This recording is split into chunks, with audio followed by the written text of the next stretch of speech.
amazing. So let's talk a little bit about what is the correct mindset that a realtor or a real estate agent or a salesperson Yeah, should have in order to be successful. you bet, Pedro. And I think it'll be helpful for us to back up and look at a broader picture. And the broader picture is that each one of us have about 60,000 thoughts every day. And out of those 60,000 thoughts, about 80% of those are what most people would call negative thoughts. I like calling it unwanted thoughts because it's really not so much negative, positive, good, bad. It's wanted or unwanted. And it just helps to be more clear then. Am I thinking about what I want or what I don't want? Well, if people are thinking about 80% of the things that they don't want, they're going to get it. And here's why they're going to get it. And this has been proven by science. So yes, I have a teaching, and it's actually a 5-step process on how to create your dreams. We only have to do 2 of those steps. But science in the last about 7 years, all the disciplines of science have agreed on how for us to create anything in our experience. And they say it only takes 3 steps. And the first step is our all-powerful thought. And so I'm also an ordained minister, and so I am a Christian, and so I like to relate it. It's sometimes easier for us to relate it to ask and you shall receive. Well, this asking it's not just when we're praying, our hands are folded, we're on our knees, that our asking is actually our everyday, every moment thought. So whatever we're thinking about, and back to the science now, step 1 to create our dreams, build your business, do anything that you want to be, do, and have, that step 1 is our thought. According to the scientists, that thought then creates energy. It's really the whole universe is energy.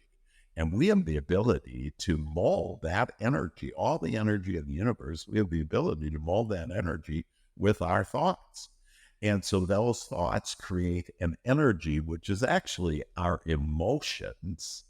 And those emotions then create what the scientists say create matter, matter. And this is why thoughts become things. So did that help you there, Pedro? Sure it does. I've always used the formula consciousness and energy equals the nature of reality. Oh Um, my goodness. that's why, and my slogan is attitude is everything, and things like that. I've always thought about Yeah. thoughts or things, or they're just not, thoughts manifest your reality. Yeah. Okay, so let me see if I understood correctly. So you're saying there's a correct way of asking and or praying that involves believing, and or maybe a productive way of asking versus saying an unproductive way of asking, which is when you're asking, you're praying for something, but your focus is somewhere else. Yes. Yes. Um, And let me give you an example of that. Again, I'll keep it all real easy for, like people will say, gee, I hope traffic isn't bad today.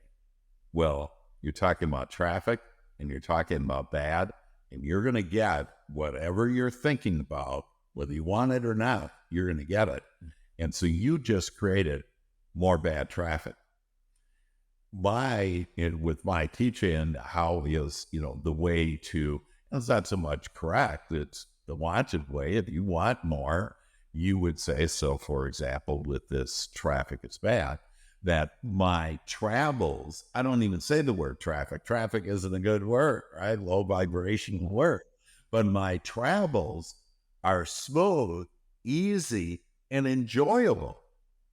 right. Now, I don't even use the word safe there. And why?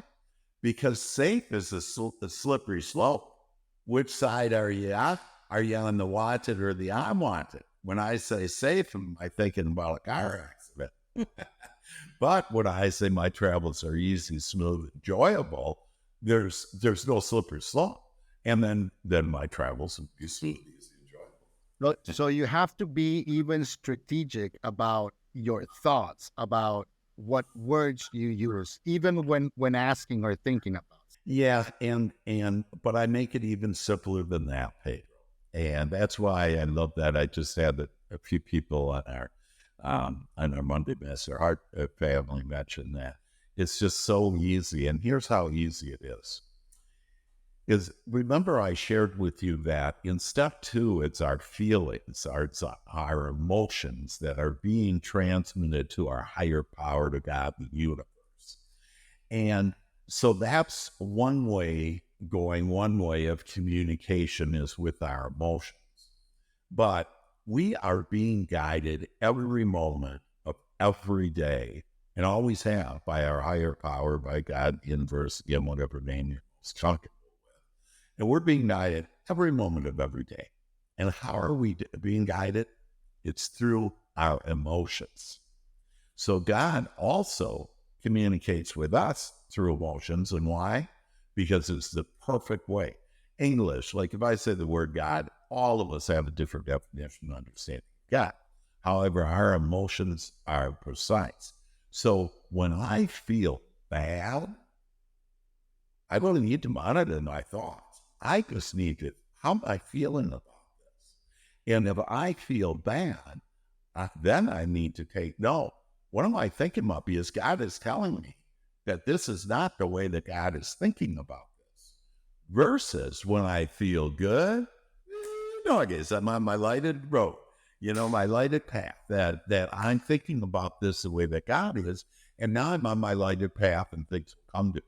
And in magical and amazing ways.